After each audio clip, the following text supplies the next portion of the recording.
l'association Zoro Mégot, dont je suis la présidente.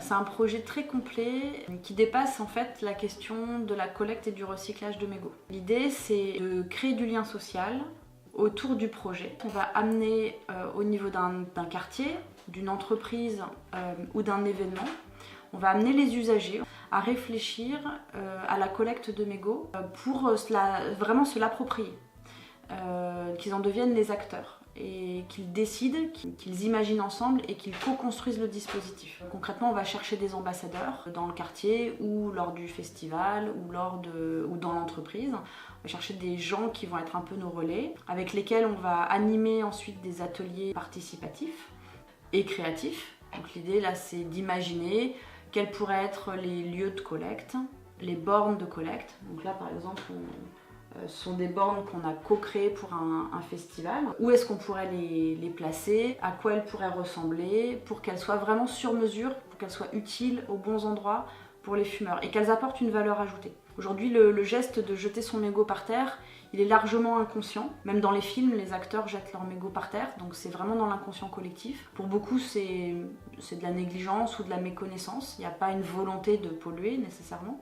Mais du coup, aller mettre son mégot dans une poubelle ou dans un cendrier qui est noir, discret et qui n'est pas forcément à l'endroit où on en a le plus besoin, et rarement à côté du banc où je suis en train d'attendre, il est rarement juste à l'arrêt de bus où j'en ai besoin. En fait, ça apporte rien aux fumeurs.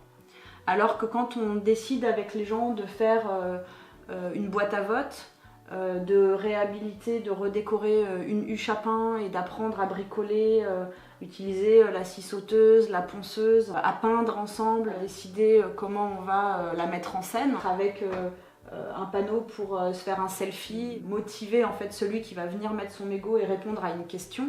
On donne une valeur au geste. Dans le dispositif, on peut aussi imaginer l'utilisation d'un cendrier de poche qui est hermétique et qui permet, quand on n'est pas à proximité d'une borne, d'avoir une solution sur soi. Et on est beaucoup sur de la communication positive. Voilà, arrête de jouer les héros, deviens un vrai Zorro. Nous, on peut, en le collectant, ensuite lui donner une deuxième vie. Les mégots, ils deviennent ce joli matériau. Un matériau qui est très résistant, qui peut comporter différents formats, qu'on peut réutiliser pour des objets comme là un petit support de téléphone portable, mais aussi bien du mobilier urbain, des bancs, des poubelles, des cendriers que l'on peut réutiliser selon les principes de l'économie circulaire.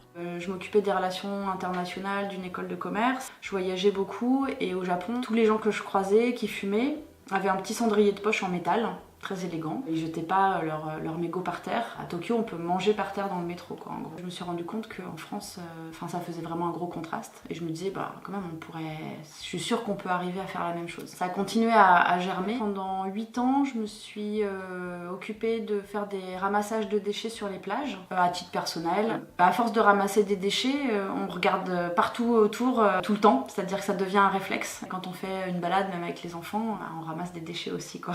Et à force de faire ça, là, la question des mégots est revenue vraiment comme quelque chose comme un fléau.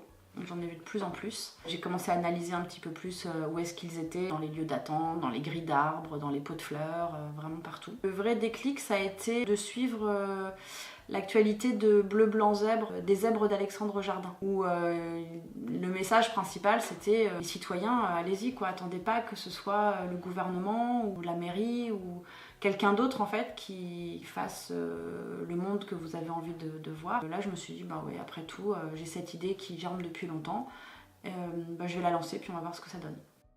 Ouais. J'avais envie d'entreprendre, mais j'avais un peu le complexe de mais moi j'ai pas l'idée, tu sais, l'inventeur du concours Lépine, le gars qui a la bonne idée. J'avais pas ça quoi. Et je pense qu'avec l'expérience et toutes différentes activités professionnelles, je me suis rendu compte que c'était pas grave. Donc si vous souhaitez en savoir plus sur mon parcours et sur le projet, suivez le lien en bas.